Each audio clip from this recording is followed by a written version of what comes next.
அஸ்ஸலாமு அலைக்கும். Welcome to follow tips Tamil. இன்றைக்கி நம்ம வீடியோவில் கோவக்காய் வறுவல் எப்படி செய்கிறதுன்னு பார்க்கலாம். கடாய் லைட்டாக சூடாகட்டும். சூடானதும் 75 மில்லி ஆயில் ஊற்றிருக்கேன். ஆயிலும் சூடாகட்டும்.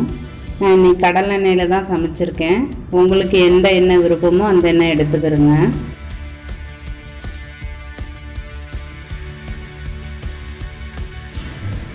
ஆயில் சூடு வந்ததும் கோவக்காயை சேர்த்துடலாம். கோவக்காயை முழுசாக இருக்கும்போதே நல்லா வாஷ் பண்ணிக்கோங்க. வாஷ் பண்ணிவிட்டு இது மாதிரி ரவுண்டாக நறுக்கி வச்சுருக்கேன். கோவக்காவை சேர்த்த உடனே மசாலா உடனே போட வேணாம். லைட்டாக இந்த கோவக்காயை மிக்ஸ் பண்ணி விட்டுக்கிறோங்க.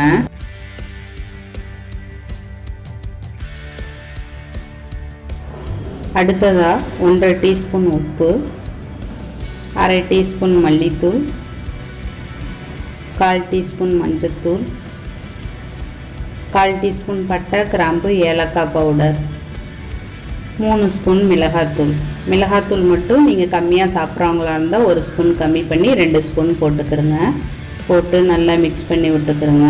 பட்டை கிராம்பு பொடிக்கு பதிலாக கரம் மசாலா கூட சேர்த்துக்கிறோங்க. அது கடையிலேயே ரெடிமேடாக விற்கும். இருந்தாலும் வீட்டில் பவுட்ரு பண்ணி போடும்போது அதனுடைய ஃப்ளேவர் நல்லாயிருக்கும். அதுக்காக தான் நான் வீட்டிலேயே பவுட்ரு பண்ணி சேர்த்துக்கிறேங்க. எல்லா மசாலாவுமே நல்லா ஈவனாக மிக்ஸ் ஆகிருச்சு. இப்போ மூடி வச்சிடலாம். ஒரு 5 நிமிஷம் இது இப்படியே வேகட்டும். க்ளோஸ் பண்ணதுக்கப்புறம் ஒரு 1 நிமிஷம் மட்டும் ஃபாஸ்ட்டாக வச்சு வேக விடுங்க. அப்போ அந்த மூடியை மூடினதுக்கப்புறம் அந்த ஹீட்டெல்லாம் உள்ளுக்குள்ளாரையே இருக்கும். அப்போ தான் நல்லா சீக்கிரமாக வேகும். அதுக்கப்புறம் ஒரு 4 நிமிஷம் ஸ்லோவாகவே இருக்கட்டும். இப்போ முழுசாக 5 நிமிஷம் ஆயிடுச்சு. இப்போ ஓப்பன் பண்ணி பார்க்கலாம் எப்படி வந்திருக்குன்னு. நம்ம க்ளோஸ் பண்ணி அடுப்பை சிம்மில் வச்சு ஒரு 5 மினிட்ஸ் விட்டதுலையே ஒரு பாதி அளவு வெந்துருச்சு கோவக்காய். இந்த கோவக்காய் வறுவலை டைரெக்டாக வெள்ளை சாப்பாட்டில் போட்டு சாப்பிட்லாம். அவ்வளோ டேஸ்ட்டாக இருக்கும். ஆயில் அதிகமாக இருக்கிற மாதிரி நீங்கள் ஃபீல் பண்ணிங்கன்னா ஒரு 25 கிராம் எண்ணெயை கம்மி பண்ணிக்கிறங்க. ஈவனாக மிக்ஸ் பண்ணி விட்டதுக்கப்புறம் இனிமேல் மூடி வச்சு மூட வேணாம். சிம்மில் வச்சு ஒரு 10 நிமிஷம் வேக விடுங்க.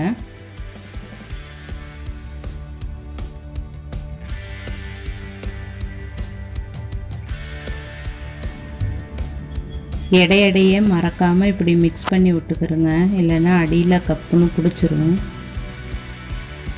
கோவக்காய் வறுவல் ரெடி ஆயிடுச்சு. கரெக்டாக இங்கே பாருங்கள். இந்த பதத்துக்கு வந்த உடனே இறக்கிக்கலாம். கோவக்காய்க்கு அடியில் லைட்டாக எண்ணெய் இருக்கும். அந்த எண்ணெயை இப்போ ட்ரை பண்ணி எடுத்துக்கலாம். இது மாதிரி கரண்டினாலும் சரி, இல்லைன்னா இது மாதிரினாலும் சரி, ஏதோ ஒன்று அந்த எண்ணெயை ட்ரை பண்ணுறதுக்காக இப்போ எல்லா கோவக்காயும் இதில் ட்ரை பண்ணிக்கலாம். நம்மளுடைய வடிகட்டியும் நம்ம வைக்கிற பாத்திரமும் கொஞ்சம் டச் ஆகாமல் இருக்கணும். அப்போ தான் எண்ணெய் அடி பாத்திரத்தில் விழுகிறதுக்கு ஈஸியாக இருக்கும். இது மாதிரி ஒரு 2 தடவை குலுக்கி விட்டுக்கிறோங்க. எல்லா எண்ணெயும் ட்ரை ஆனோன்னா இப்போ நம்ம சேவ் பண்ணிடலாம்.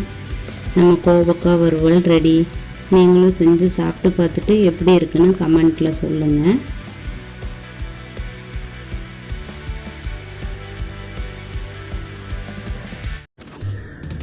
இந்த வீடியோ உங்களுக்கு பிடிச்சிருந்தா லைக் பண்ணுங்கள், ஷேர் பண்ணுங்கள், மறக்காமல் சப்ஸ்கிரைப் பண்ணுங்கள்.